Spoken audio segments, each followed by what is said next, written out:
Hi, thanks for stopping by. I just wanted to talk about, I've been thinking about something over the years, and most recently, I have always had a pet, and when my pets have passed away growing up, my parents would tell me that, they are in heaven, and I now have pets, and I have one in particular. She's aging and getting older. As she's 16 years old, she's a cat.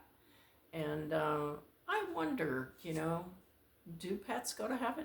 So I started doing a lot of research, reading articles, reading the Bible, figuring out my own conclusion.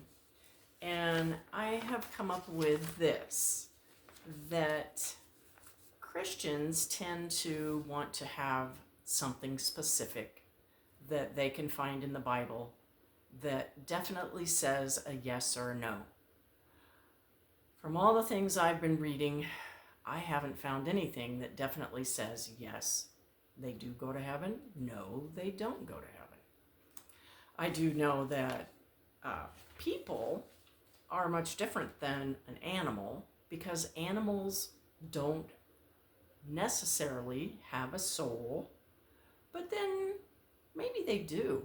Maybe God didn't answer those questions for us because He wanted us to have that choice, to be able to live your life knowing that someday you'll be reunited with your pet, and knowing that the love you had for them and the care that you gave them and the connection and the bond that you have with a pet, that isn't just going to be wasted and washed away. I don't think God would do that.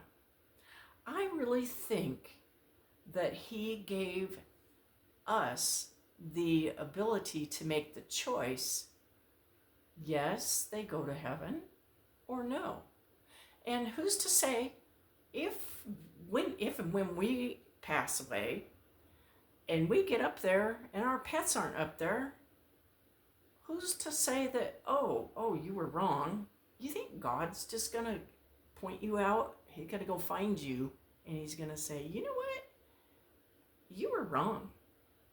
I just don't think so. And what I do think is that one day we will meet and be reunited with reunited with our pets, and we will know. I just can't imagine such a beautiful place as how the Bible describes heaven to be without pets. So what it comes down to is when you read passages in the Bible, and we have the choice to say that we believe and have faith, or we have the choice to do wrong and choose evil. And animals don't have that. And those are the requirements, I guess you could say, for a Christian to get into heaven. There are no requirements for pets. And I believe that God gives us the love. And who hasn't learned something from your pet? I mean, if you have a pet that you've had a while, and you have your ups and downs, but they're always there for you. Your family may not be there for you. Your friends may not be there for you. But I can always know that my dog is going to be there for me. My cat, she's a little fickle. All three of them are. But just to know that they are there. They have taught me so much. They've taught me compassion. They've taught me patience. They've taught me that they are faithful and they're there for us. And pets aren't like humans. They don't think, oh, what's going to happen tomorrow, or, how am I going to eat, or is my human going to come home from work? They don't think like that. They live for the moment.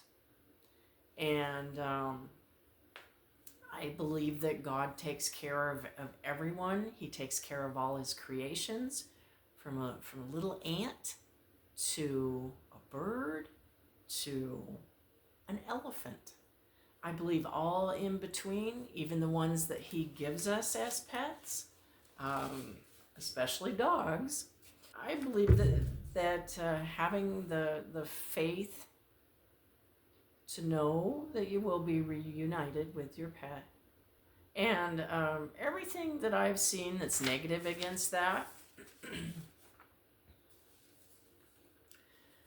you could easily argue it. You could say, on this particular issue, the Bible doesn't say anything about it.